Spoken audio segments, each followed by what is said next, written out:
তোমাদের তো দেখিয়েছি কাঁচরাপাড়া গেছি, কাঁচরাপাড়া যে কি মার্কেটিং করেছি, কি কেনাকাটা করেছি সেগুলো তো দেখিনি। সেগুলো আমি দেখাবো বলে চলে এসেছি আজকের ভিডিওটা নিয়ে। তো চলো শুরু করা যাক, কী কী কিনেছি দেখানো যাক। প্রথমেই শুরু করলাম আমার টপ দিয়ে। আমি একটা টপ কিনেছি, আর এটা ছোট ছেলের জন্য একটা জামা কিনেছি গেঞ্জি, এটা বড় ছেলের হাফ প্যান্ট, এটা ছোট ছেলের প্যান্ট। আরও আছে, দাঁড়াও, এটা তো আমি অলরেডি পরে ফেলেছি, দেখতেই পাচ্ছ এটা আমি পরে ফেলেছি, পুজোর সময় কিনেছি কিন্তু পরে ফেলেছি আগেই। আর একটা টপ কিনেছি, এ দেখো দেখতেই পাচ্ছ কেমন লাগছে বলো।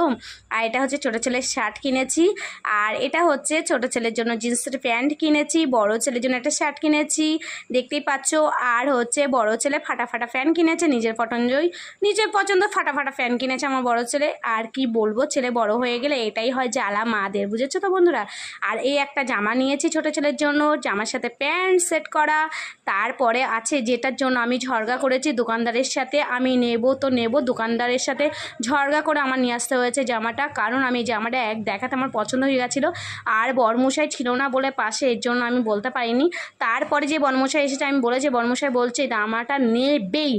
তারপরে ঝরগা করে নিয়ে এসেছি জামাটা। তারপরে নিয়ে এসেছি চশমা, যেটা আমার বড় ছেলের জন্য, ছোট ছেলের জন্য আছে, সেটা ঘরে আছে। এটা আমি একটুখানি ম্যাডাম সাজছি, কি করব, ছেলেদের চশমা নিয়ে একটু ম্যাডাম সাজলাম। কেমন লাগছে তোমাদের অবশ্যই জানিও আমাকে ম্যাডাম সেজে।